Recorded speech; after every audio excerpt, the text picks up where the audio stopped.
War of 1914-1918.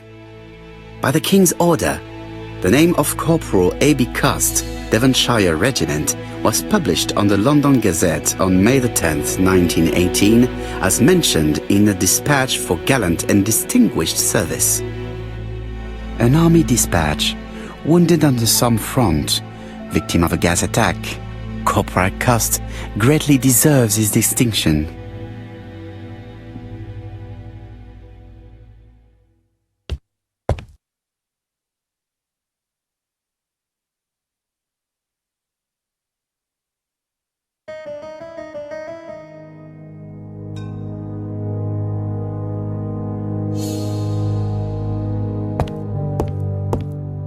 It is not the right time.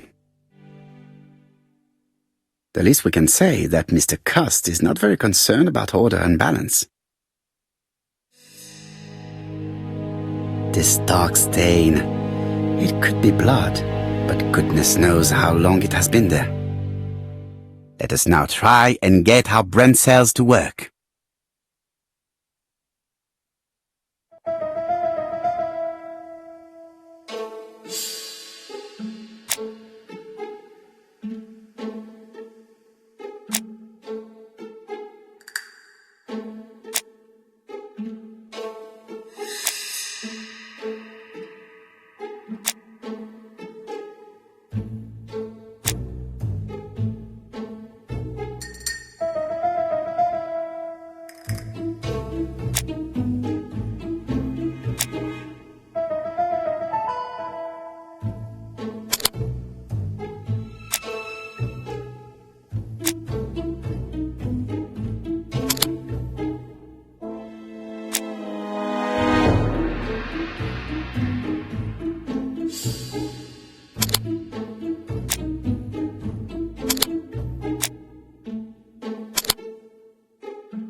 The register shows that Cust did not sleep at the guest house on the day of the murder. Where was he? Bexhill.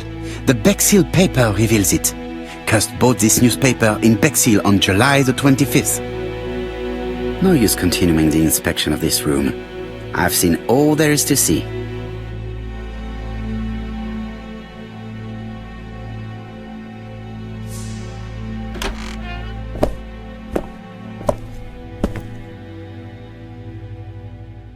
Goodbye, Mrs. Marbury. Thank you for your help. I look forward to seeing you again, Mr. Poirot. Ah, Chief Inspector. I was about to leave. Good evening, Chief Inspector. Welcome. Please excuse me, I must go to the kitchen. I'll leave the key of Mr. Cust on the counter. I'm sorry I'm late. I've spent ages with the Doncaster police. And you?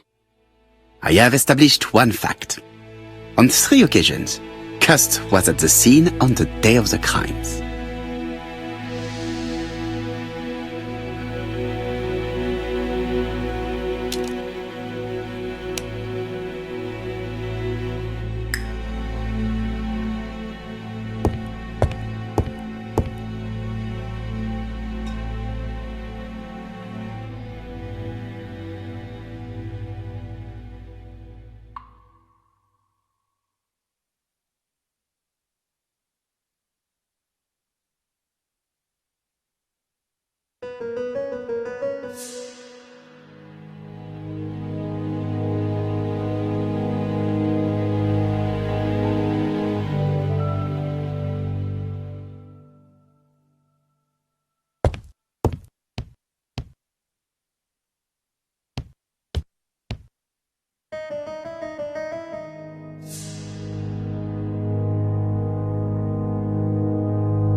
It is not the right time. I had best talk to Job. I've listened closely to what you have to say, Poirot. For me, there's no doubt Cust is guilty. Do you have any element that might prove the contrary? That is what we're going to look for. Let us now try and get our brain cells to work.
The evidence against Cust is overwhelming. His presence at the scenes, the knife, the blood-stained shirt, the ABCs in a box.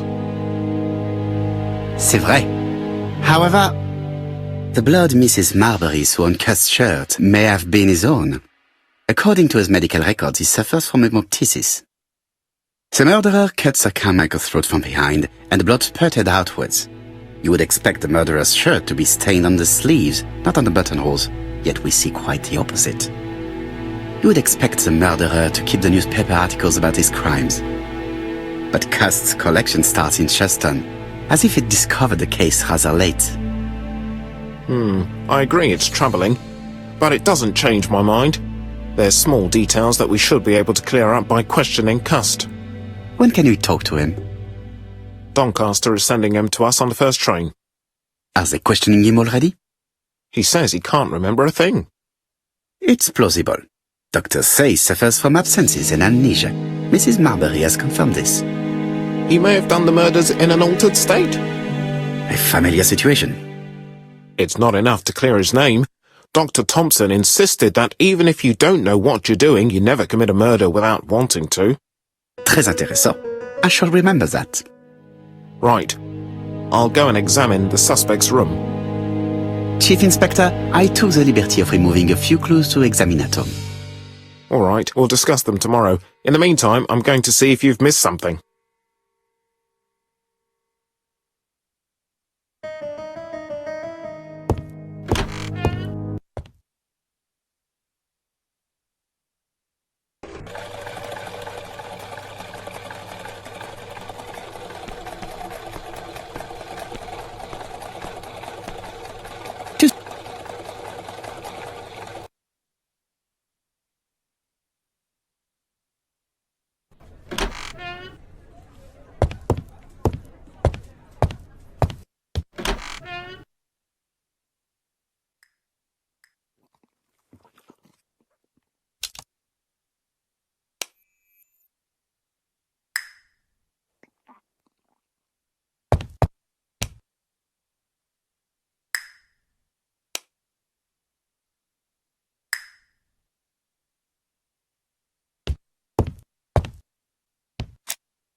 This man is not in good shape.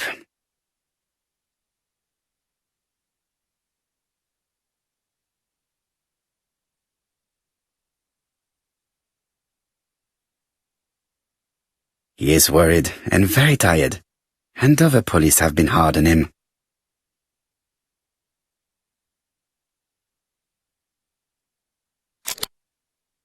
What do you want from me?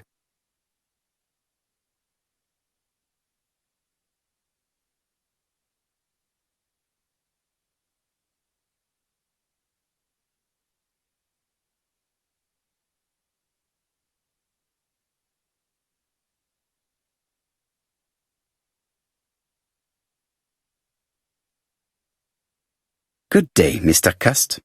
I am Hercule Poirot. Ah, you're the detective.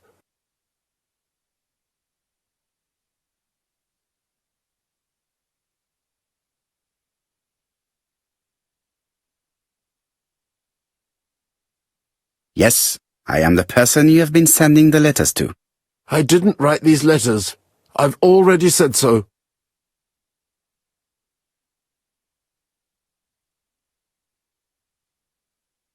Maybe you forgot that you wrote these letters. Yes, it's true. Sometimes I forget. Maybe I did type them.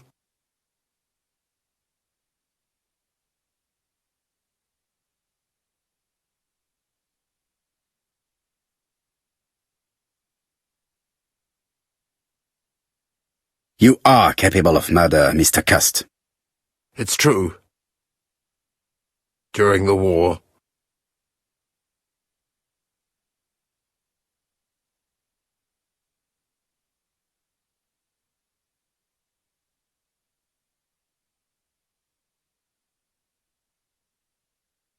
You enjoyed the war, Cust. Admit it. I didn't want to be discharged.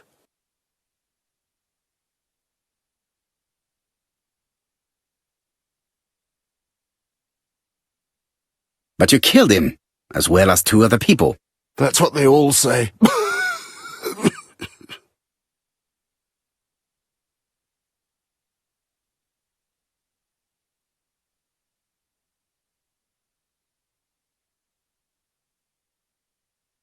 Do you deny being at the scene of the crimes? So? There was no harm in being there. It was only for my work.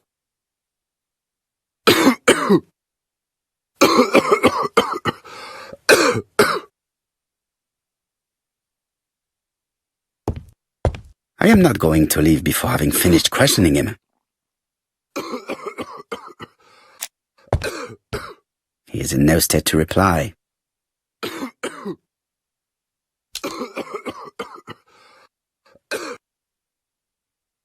I know this medicine. It is a powerful sedative.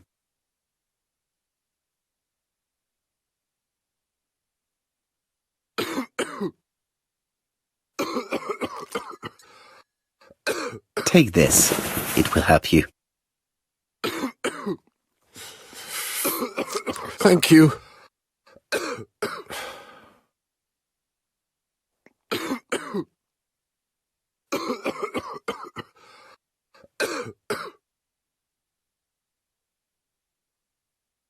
Oh, good God, my shirt is covered in blood again. Bon. I now know where the bloodstains Mrs. Marbury saw came from. Are you well enough to speak? Yes, I feel much better.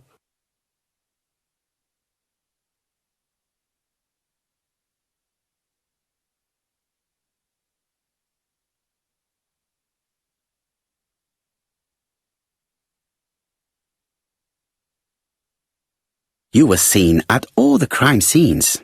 Yes, I was. I travel a lot, but not for pleasure. I am terribly unwell in trains. But I had to respect my engagements. My employer gave me very precise written instructions about the towns I had to visit. Let's see. The company you claim to work for, Silky Legs, has never heard of you. And as for these letters they sent you, they were written on your own typewriter. The company sent me the typewriter when I started working for them. Yes, but the letters were received afterwards.